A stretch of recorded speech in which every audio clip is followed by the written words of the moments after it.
All right, here we go with our next section in exponents and logs. This should be page 299 in your workbook. This is section 5.3, exponential equations. So this continues on from what we did in the last two sections. Last two sections, we looked at exponential functions and how transformations affected those. And really good to keep in mind is the general shape of the exponential function that has a horizontal asymptote, so therefore its value can never be, the range is always greater than 0.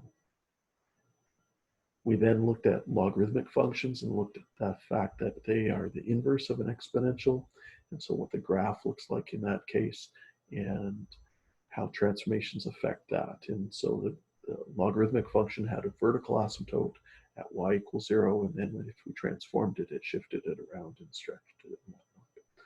Most of the rest of this chapter will not really be dealing with the transformation side of it. Most of it is going to be kind of about what we are going to start into this today. And so we're going to now look at a numerical approach to what's going on with exponentials and an algebraic approach as well. And so we're going to look at that, and that ends up being kind of the bigger piece of this unit, is what's going on today and as we move forward. I'd actually like you to skip towards the end of your workbook right at this moment, and you've got some blank pages at the end of your workbook, so I'd like you to skip to there because I want to do a couple of other things first before we get into page 299. So if you could take a moment, pause, find the back of your workbook where we have a couple of pages for notes. So on one of these blank pages at the back, what I'd like you to do is we're going to make a table. And so this is kind of like a multiplication table from elementary school. If you had to look up how to multiply 7 times 6 or 7 times 8, you had this multiplication table that you kind of just memorized what was going on.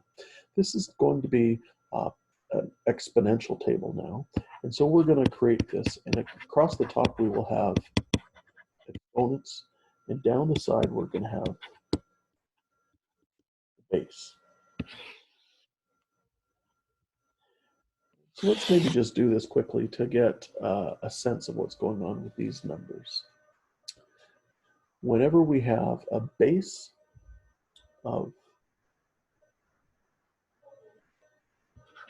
let's go from 0 to 10, 0, 1, 2, 3, 4, 5, 6, 7, 8, 9, 10. And then we're going to have our exponents that go from 0. I should have left a little bit more room here. Let's have our exponents that go through from 0 to 10. And we're not going to fill in this entire table. But 0, 1, 2, 3, 4, 5, 6, 7, 8, 9, and 10. Now when we have a base of 0, that means 0 to some number of exponent.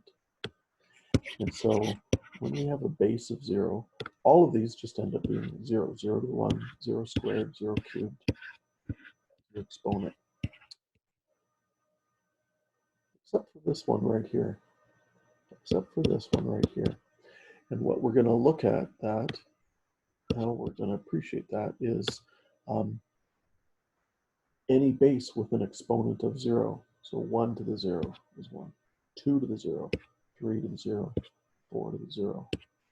Anything to the exponent of 0 is 1. Except for this, 0 to the 0, because we don't really know which category it falls into. Anything to the 0 is 1, yet 0 to the anything is 0. So which is it? And because of that, we just leave it as, it's called indeterminate. We don't know its value. All right, so filling in this table, this is going to soon become more interesting, but for this point it's not. When we have a base of 1, 1 to the 1, 1 squared, 1 cubed, 1 to the 4, 1 to the 5, 1 to the 6, all of those just end up being equal to 1. And then the next column, 2 to the 1, 3 to the 1, 4 to the 1, 5 to the 1, 6 to the 1. So these are just anything to the exponent of 1 is itself.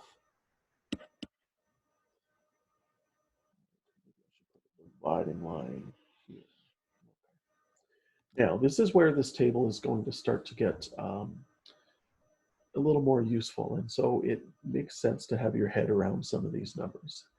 And this next row is going to be something that we're probably familiar with most of these. These are powers of 2. These are doubling numbers. And if we have 2 squared, 2 cubed, 2 to the 4 is 16, 2 to the 5 is 32.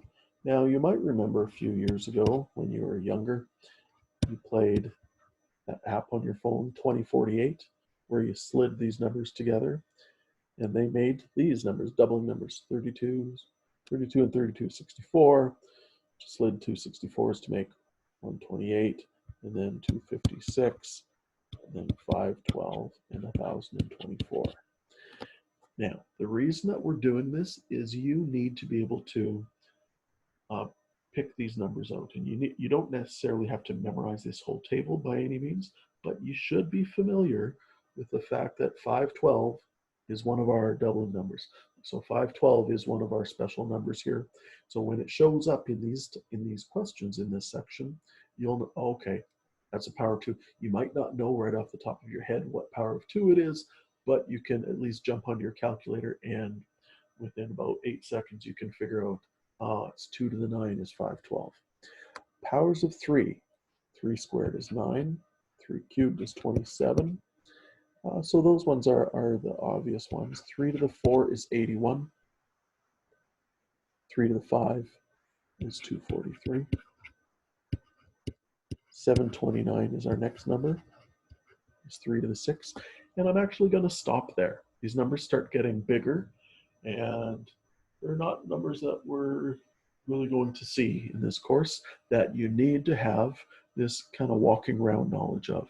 So 729 is a power of 3 that we should be able to identify, but beyond that, let's not worry about it. Powers of 4. So 16 is 4 squared, 4 cubed is 64, and 4 to the 4 is 256. 4 to the 5 is 1024. Now, what you're probably noticing is that all of these numbers are powers of 2. All of those are your doubling numbers. Every second one is now one of your powers of 4. All right, back into this. Let's see what else is going on here. 5 squared is 25. 5 cubed is 125. 5 to the 4 is 625. And then 5 to the 5 is 3125. That's as far as we're going to go. Again, these numbers get pretty big pretty quick. 6 squared is 36, of course. 6 cubed is 216. Let's stop with that. 7 squared is 49. 7 cubed is 343. 8 squared is 64, and then 8 cubed is 512. And then you're going to recognize, well, wait a second. 8, 64, and then 512 is every third power of 2, which makes sense because 8 is 2 cubed. 9 squared is 81, and 9 cubed is 729,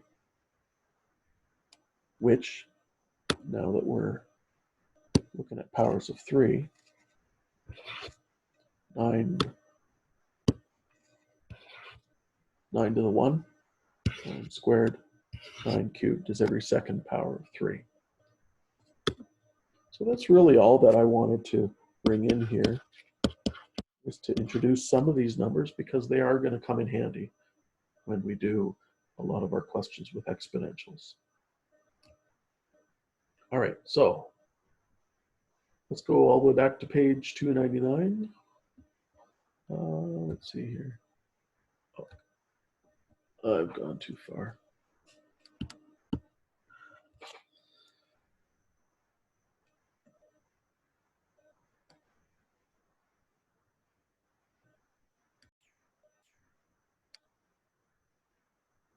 All right, so back at page 299 then. So let's now begin with this section.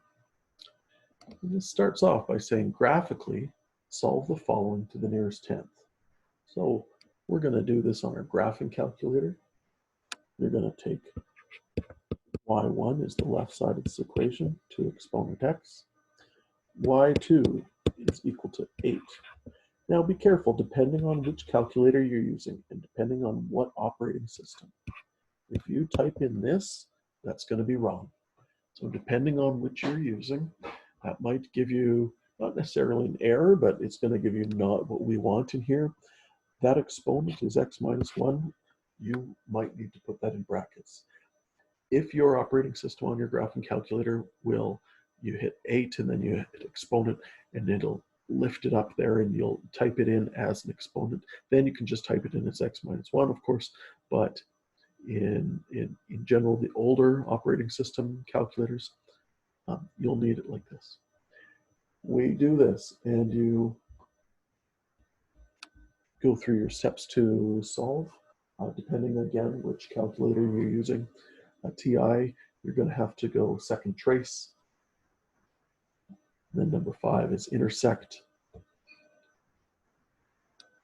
First curve and then second curve and then guess. On a Casio, you use GSolve and you'll want to find an intersection. And so we end up getting from either of these, it asks us to the nearest tenth. And so x should equal 1.5. Now it does also give you a y coordinate. The y coordinate isn't relevant in this question. Keep in mind that the original question had nothing to do with y at all. It was 2 to the x is equal to 8 to the x minus 1. We're solving it for x. We're trying to find what x value makes that true. The whole idea of introducing y is kind of a synthetic thing. We introduced the second dimension to be able to see that intersection point. And so that's what we did there. Your answer to this question, though, is just x equals 1.5. B, if we're looking at B, same sort of thing. Let's just do this graphically. y1 ends up being equal to 4 exponent, again, brackets around x plus 5. y2 ends up being 1 over 16 x. Be careful, technically we don't need these brackets around this because it's really just 1 over 16 to the x. And because our numerator is just 1 to the x isn't relevant. But technically that would be this. Either way, we should get to an answer of x equals negative 1.7 by graphing. So if we can do this graphically, then certainly there must be a way that we can do this algebraically as well. And so we're going to. So what we need in here is we need to be able to express some of these numbers as a different base. And we know that 8 is a power of 2. And so what we're going to do is we're going to use your table that we just set up, and we're going to realize that 8 is really 2 cubed. So this right side is 2 cubed to the x minus 1. Do not do this. I see this where students will call this 2 cubed to the x, and we can't do that. We are changing that's value because it's not 2 cubed. The question has just 2 to the x. So let's not do that. Let's re-express 8 as a power of 2. When we do that, we know our exponent laws say we multiply. You have a power raised to another exponent. We multiply that together. This ends up being 2 to the x is equal to 2 to the 3x minus 3. Don't forget, we have to distribute that. And then our next step ends up being something magical.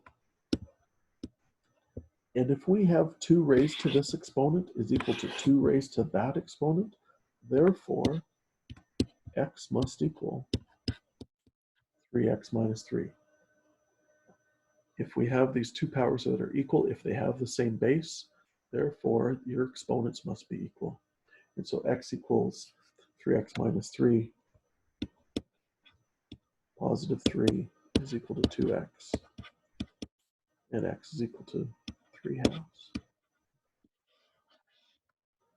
This is the same answer that we got here graphically, but now we do this algebraically. B, 4 to the x plus 5 is equal to 1/16 to the x.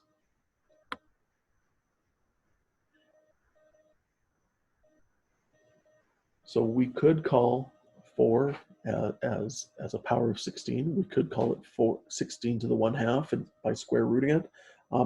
Maybe not as easy as expressing 16 as a power of 4. And even though it's in our denominator, let's call this 1 over 4 squared to the x. So 16 is 4 squared. So we're doing that.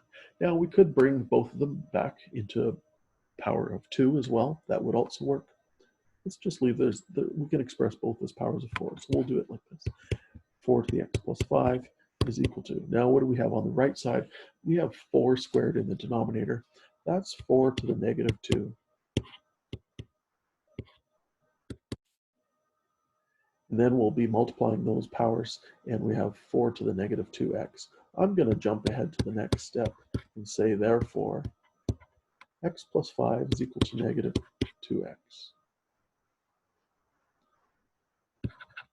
3x is equal to negative 5, and x is equal to negative 5/3, which is our answer of negative 1.7 rounded off. As an exact value, we should always just leave it as negative 5/3.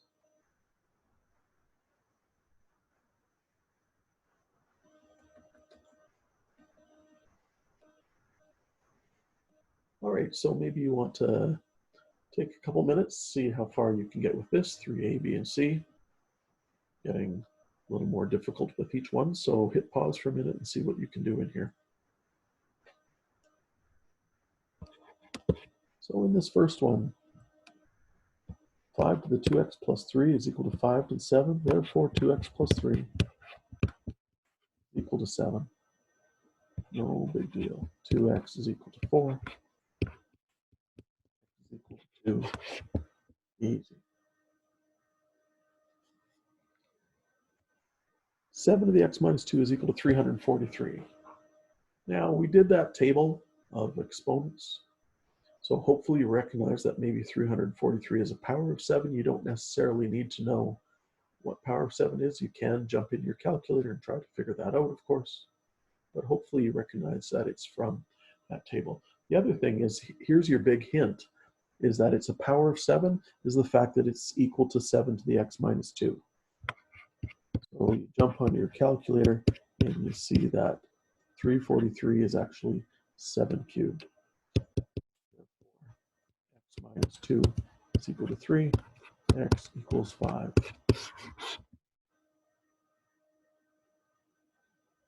And then in C, another wrinkle of a trick in here, not too bad, but you have 3 to the x on the left side. 27 is 3 cubed, that's not a big deal. But how do we deal with that square root of 3? That's times 3 to the 1/2. Therefore, x equals 3 plus a half, because we can add those together.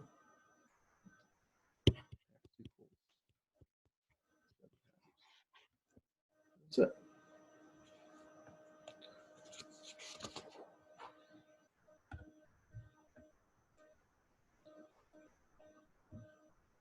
So D, 27 to the x minus 2 is 1 over 81 to the x plus 3. Again, we could do this. It would be a little trickier to do this as powers of 9, to express 27 as a power of 9. It can be done, but probably a better idea to express it as a power of 3. We have 3 cubed the x minus 2. We have 1 over 3 to the 4 plus 3.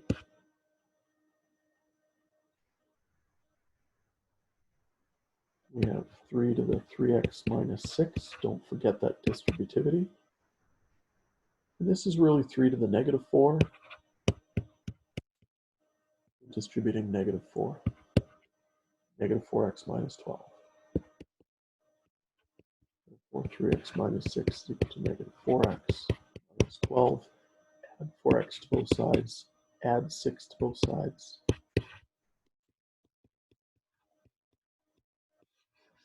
Come down to negative 6/7. All right, so with E, when we have a power 7/12 to the 2x, but then we are multiplying it by 49. This 49 has nothing to do with that power. And so what we're going to want to do is we're going to want to get this power by itself. We're going to want to divide 49 away so we can isolate that power. So our first step is going to be 7/12 to the 2x. The right side, we have 144 over 49.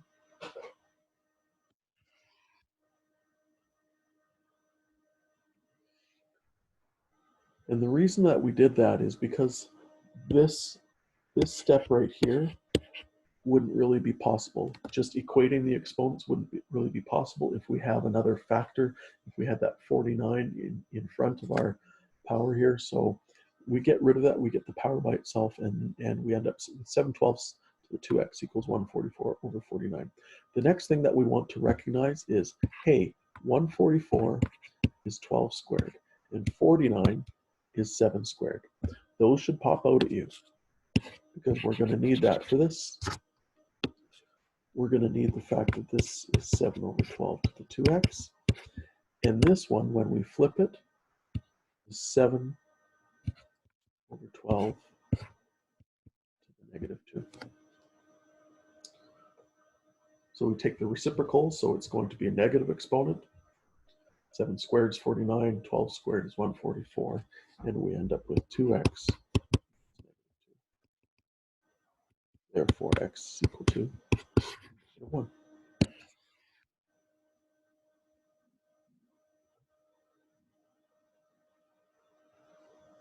In F, wow, this one looks a lot more involved. What we need to recognize is here we have this factor of 4 to the x. And here you have 4 to the 2x. Another way of writing that is that's 4 to the x squared.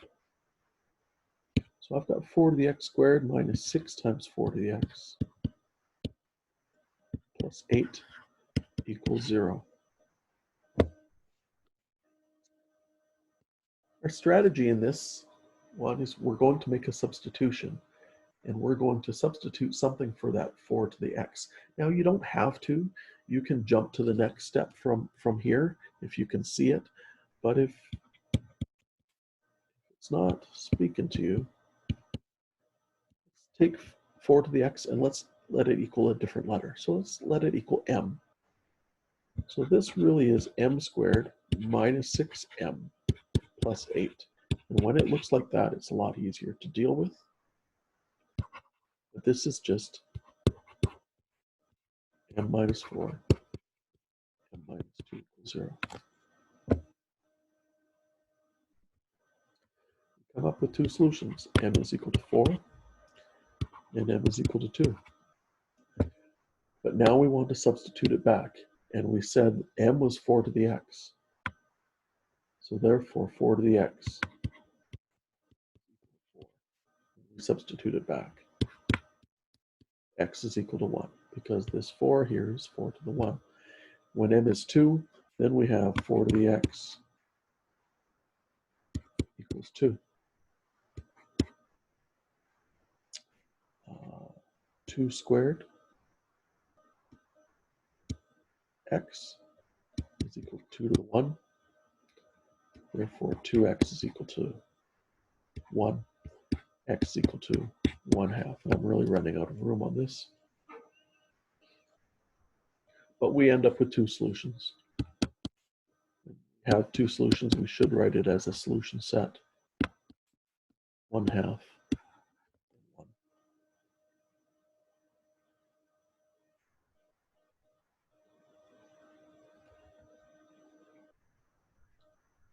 Number 4. Student solves this equation, 125 to the x plus 1 over 5, 3x minus 4 is equal to 25, x minus 5 using algebraic process. She gets it down to this form, 3x squared plus bx plus c equals 0. Determine the value of c. Holy cow. Okay, lots going on here. We start off with 125 x plus 1 over 5, 3x minus 4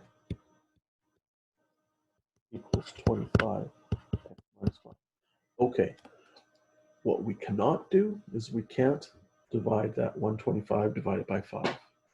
125 has this exponent on it. 5 has a completely different exponent on it, so we cannot reduce that yet. So we need to instead call this 5 cubed x plus 1 over 5, 3x minus 4. It's 5 squared x minus 5.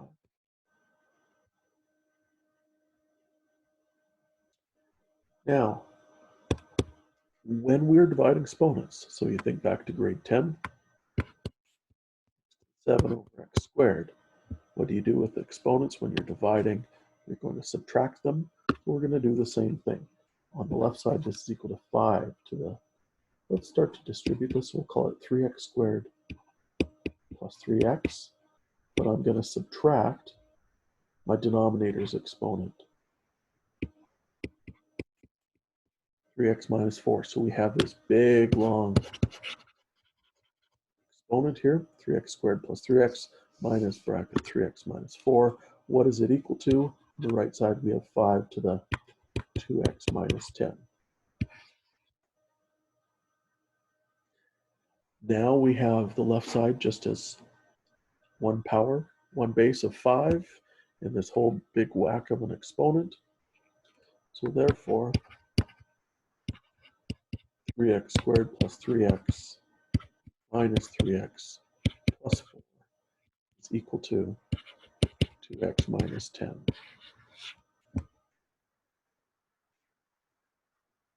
Bring everything over to one side.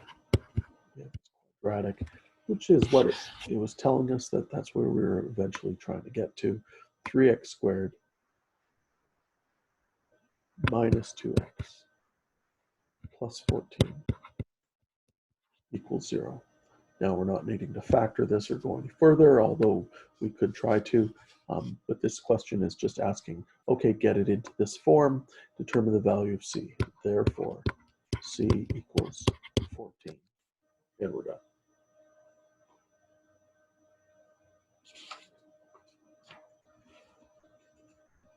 5 is equal to 8 to the x minus 1, algebraically. Well, graphically, we could do it just by y1 and y2, graphing each side of this. Algebraically, we can't.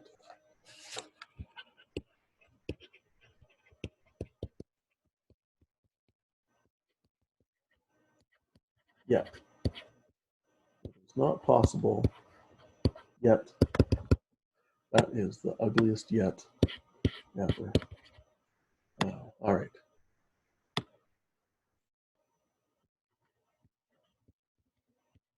It's not possible yet.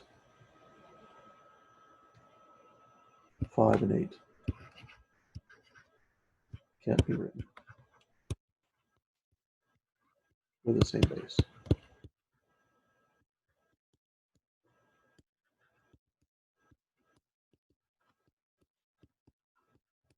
And 8 can't be written as the same base, and so we can't just use that strategy to solve this. We will come up with something more powerful very soon.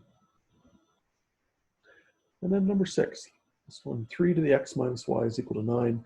27 to the y is equal to 3x plus 2. Solve this system. We have two equations with two unknowns.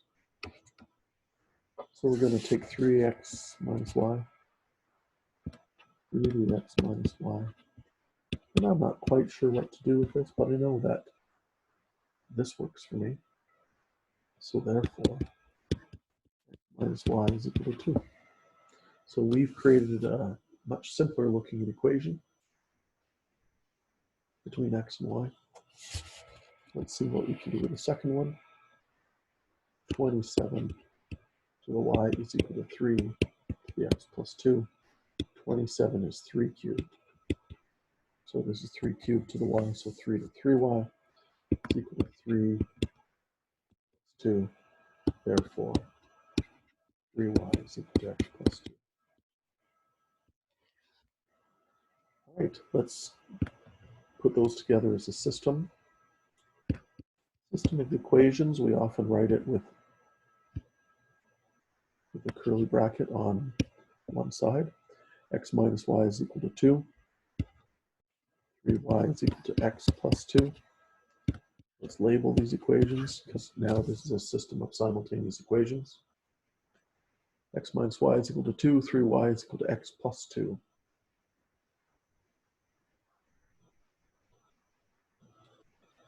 So how should we do this? Well, I don't know. If we want to do this by elimination, remember that we just had to have everything in the same order so that we could add or subtract vertically. Might be just easier just to call equation number 1 is x is equal to add y to both sides. So x equal to y plus 2. This is still equation number 1. Drawing a map for those that are following your work so that they can see what you're doing. Those of you that might be taking linear algebra in post-secondary, so after high school, if you go into university or college and you end up taking some linear algebra course, you kind of start off with this, and you're going to do a bunch of this kind of work. So x equal to y plus 2, we're going to substitute that for x into equation number 2. So equation number 2 says 3y is equal to x plus 2. So I'm substituting into equation 2. So that's just drawing my map of what I'm going to do. This value of x, instead of x plus 2, it's y plus 2 plus 2. We end up with 3y is equal to y plus 4. 2y is equal to 4. Y is equal to 2.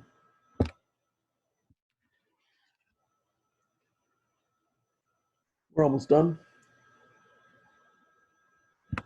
And x minus y is equal to 2. This is equation 1. And if I substitute my value of 2 in for y, x minus 2 is equal to 2. X equals 4. For our solution, because it's an x and a y as a coordinate,